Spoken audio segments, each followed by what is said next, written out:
Who brings a stick to a space battle? The captain on the bridge of the Zeral warship choked on his words as he squinted at the incoming fleet. There, nestled in Earth's defensive grid, were hundreds of metal rods, nothing like the sleek vessels of the Galactic Alliance. No shields, no plasma cannons, not a single turret in sight. Just crude metallic rods floating in orbit, silent and unmoving. "It's an insult," muttered one of the bridge officers. "They think they can hold us off with that." Captain Ure grunted, though he couldn't shake the unease gnawing at him. Humanity had proven time and time again to be surprisingly resilient, even clever in a backwards, brute force sort of way. But as the captain watched the rods drift lazily in Earth's orbit, he let his confidence rise once more. This defense was nothing more than desperation. "This will be the shortest siege in galactic history," he laughed, and his officers joined him, their laughter bouncing off the walls of the bridge. Out in space, the humans' rods still drifted aimlessly. A few Zeral scouts had flown in close to scan the strange objects, but found nothing dangerous. No thermal signatures, no energy cores, no defense mechanisms of any kind. They were hollowed-out shells, simple constructs that barely even qualified as ships. In all his years as a captain, Ure had never seen such an absurd attempt at a defense. The fleet moved in formations, tightening as the warships approached the debris-ridden edge of Earth's orbit. Each vessel glided silently, flanked by fighters poised for an easy slaughter. But as they closed the distance, something peculiar happened. One by one, the floating rods began to shimmer, faint blue lights flickering on their surfaces. The captain's expression changed from smug confidence to alarm as a wave of energy signatures flared across his sensors. These rods weren't just empty shells. They were projectiles, and they were charging up full shields, defensive maneuvers now. "Captain Ure," barked the officer, his earlier confidence now shredded. His orders came too late. The rods, still spinning in the darkness, each released a sudden, staggering burst of energy that shot out in all directions. It was chaotic energy, primitive in some ways, but it hit the fleet with the force of a cosmic sledgehammer. Ships that had once seemed impervious now sparked and sputtered under the raw power slamming into them. That's not plasma," gasped the weapons officer as his screen flickered. "What kind of weapon is that?" "Primitive," the captain spat, though there was panic in his voice. "It's something raw, just enough to throw us off balance. These humans can't have perfected it. It's brute force. Ineffective." Just as he said this, a second wave of rods shot toward them, launched from Earth's surface below. Faster this time, streaking with speed that even the Zeral scanners struggled to keep up with. These were not the awkward, lumbering rods of the first wave, but sharp, accelerated bolts tipped with a material that absorbed their energy signatures. They were silent, invisible blips in the cosmos, until the very last second, at which point they hurtled through Zeral shields, tearing through hulls and igniting the atmosphere within each ship. One Zeral vessel exploded. Then another. Captain Ure stared at his screens, where once proud warships were now tumbling through space, spilling metal and fire. This wasn't a defense. It was a relentless, calculated attack, and he had walked his fleet straight into it. He activated the emergency comms linked to the flagship. "Retreat. We need to reassess." But the answer from the flagship's commander was nearly drowned out by static and shouts of chaos in the background. "Negative, Captain. Your human ground defenses have us locked. They've set up a field that's interfering with our thrusters and the gravity. They're manipulating gravity up here." As the captain tried to make sense of it, he watched another rod streak past his viewport, accelerating as if fueled by the very void itself. It hit the flagship's side, slicing through it like paper, a clean, efficient cut.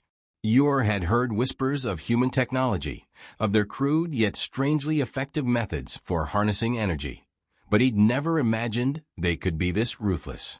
The humans hadn't bothered with showy laser displays or grand theatrical weaponry. No, they were using their knowledge of physics, of energy transfer, of gravitational manipulation. And they'd crafted a tactic so blunt and horrifyingly simple that the Zeral, with all their advanced tech, were utterly unprepared. Humans have always been unpredictable, came the voice of his lieutenant. His voice barely more than a whisper. But this, Captain Ure turned, hearing fear in the lieutenant's tone. For the first time, he noticed how young the officer looked, how unprepared he was for the merciless strategy they were now facing. Earth was no longer just a backward planet at the edge of the galaxy. It was a death trap, and every passing second drew them further into its clutches. "No, we can still regroup," Ure said, though his words lacked conviction. "They can't sustain this. They lack the resources there." His voice trailed off as he glanced back at the view screen, where the rods were still drifting, an endless supply of crude, effective weapons. Then the human spoke. A crackling transmission cut through the noise on his bridge, echoing through the hull of his ship. It was a human voice, calm, unshaken. "We warned you. We gave you chance after chance to leave us be. But you didn't listen."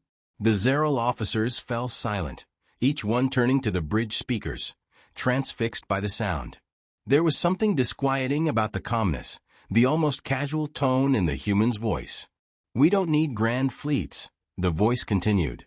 "We don't need a show of force. All we need is enough of these rods to remind you, enough to make sure you remember this day. This is your last chance.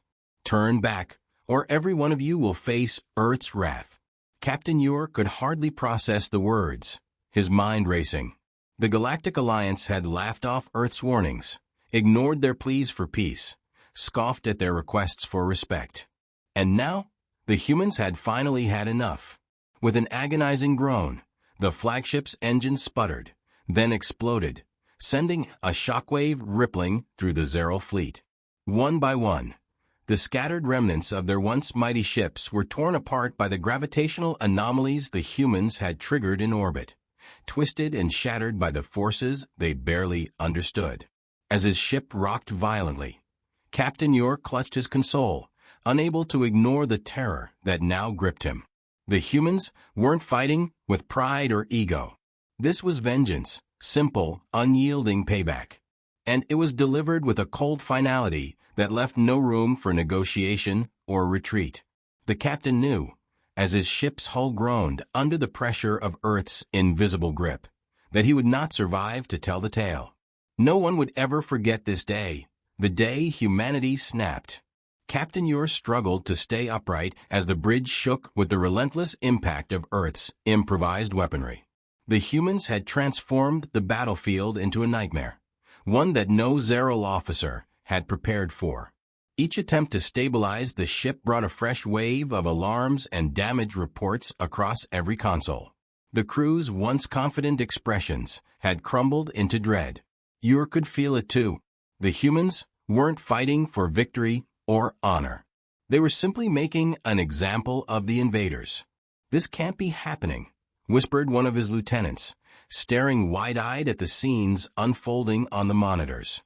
Debris filled the void outside, chunks of what had been the fleet's strongest warships now spinning uncontrollably through space, lit by the dim glow of Earth below. Yet, amidst the wreckage, those rods, those crude, vicious weapons, continued to slice through what remained of the Zeral fleet. "What are we supposed to do, Captain?" the weapons officer asked, clutching his console, his voice desperate, cracking under the pressure that threatened to snap every nerve in his body. Captain Ure gritted his teeth, forcing his own panic down. "We hold position. They'll run out of ammunition soon. They have to." But even as he said it, he couldn't ignore the unease in his gut. These humans had planned this. Every one of those rods had been positioned with precision, each a silent sentinel lying in wait. They hadn't launched blindly. They'd waited until the Zeral fleet was deep enough within their trap to make escape impossible. The transmission from Earth's surface cut through the bridge again, that same calm, unshaken voice filling the tense silence. "Your fleet has two options. Leave our system immediately, or face complete destruction. We are done with warnings. Yor slammed his fist against the console. Enough, he shouted, though the human voice continued on, disregarding his fury. It was as if they knew that their words were the final authority here, as if they understood that no amount of Zero pride would alter the grim situation. Humans may not have your technology, the voice continued, but we've spent lifetimes mastering resilience, adapting to the worst our world can throw at us. You came here thinking we'd cower. A pause hung over the transmission, each second heavy with unspoken consequence. But now you're seeing what happens when you push us too far. The transmission clicked off, leaving a silence that pressed down on the bridge. Yor could feel the weight of the words lingering like an unseen hand gripping his throat. "Sir," the tactical officer interrupted, his voice low, almost afraid. "We're picking up a massive energy buildup on the planet's surface. It's targeting our coordinates." Captain Yor's eyes widened. How are they doing this? He couldn't fathom how such an undeveloped species could generate enough energy to challenge an entire fleet. "They're improvising, Captain," the weapons officer said, barely more than a whisper. They're using their own planet as a weapon." Before York could respond, another shockwave tore through the ship, and the view screen lit up as a blinding beam shot from Earth's surface. The beam wasn't a focused energy weapon like those used by the Zero, but rather a massive, pulsating column of charged particles that ripped through the nearest cruiser, reducing it to molten fragments in seconds. "That's impossible," Yor shouted, clinging to his console as his mind raced to process what he'd seen. They're using the planet's magnetic field to amplify the blast." He couldn't help but feel a sliver of admiration, grudging as it was. The humans had taken their limited resources and crafted a weapon that turned their very environment against the fleet. The tactical officer leaned toward Yor, his face pale. "Sir, we have to pull back. At this rate, there'll be nothing left of us. Retreat is not an option." Yor growled, though he wasn't sure he believed his own words anymore. Every instinct screamed to abandon the assault, but Zeril doctrine did not allow for cowardice. The Council had sent him here to break humanity's spirit, to subjugate this rebellious world, and make an example of its inhabitants. But in the process, he'd stumbled into a trap that defied everything the Council had taught him about warfare. He turned to his communications officer. "Send a transmission to the other captains. We need to regroup." His words were cut off by another blast, this time closer, rocking the bridge so violently that the lights flickered. The communications officer was thrown from his seat, landing hard against the wall, his console sparking as it overloaded. "Damage report." Yor shouted over the chaos. The engineering officer looked up from his console, face ashen. "Shields are failing. Hull integrity at critical. We're losing life support in several sections." Just then, the bridge door slid open, and in staggered Lieutenant Varric, one of Yor's most seasoned officers. His uniform was stained and torn. He struggled to catch his breath as he stumbled toward the captain's console, clutching a data tablet. "Sir," Varric gasped, his voice trembling with urgency. "We found something in the human transmissions. It's a message hidden in their signals. They knew we'd intercept it." "What?" Yor asked, snatching the tablet from Varric's shaking hands. "What does it say?" Varric swallowed, clearly shaken. "They call it a last warning. But it's more than that. They say if we don't turn back, they're prepared to launch an even greater assault. They call it Operation Cataclysm." A shiver ran down Yor's spine. The humans were bluffing. Surely they couldn't have anything more devastating than what they'd already shown. But Varric's face told him otherwise. The lieutenant wasn't one to panic easily, yet here he was, practically pleading with his captain.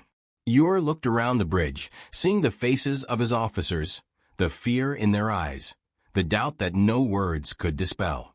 They had all underestimated the humans, treating them as primitives. Now, they were paying the price. "Sir," Varric pressed, "we have to retreat while we still can." Yor clenched his fists, his pride warring with the reality before him. But as another rod streaked past the viewport, narrowly missing their ship, he knew the truth. They had lost. "Order the retreat," he said finally, his voice heavy with defeat. "Signal the fleet. We're leaving." The remaining ships of the Zeral fleet limped away, their once mighty armada reduced to little more than scattered fragments. As they vanished into the void, Captain Yor cast one last look at the blue and green planet that had bested them. "Humans," he muttered, shaking his head. "They were never the prey. We were."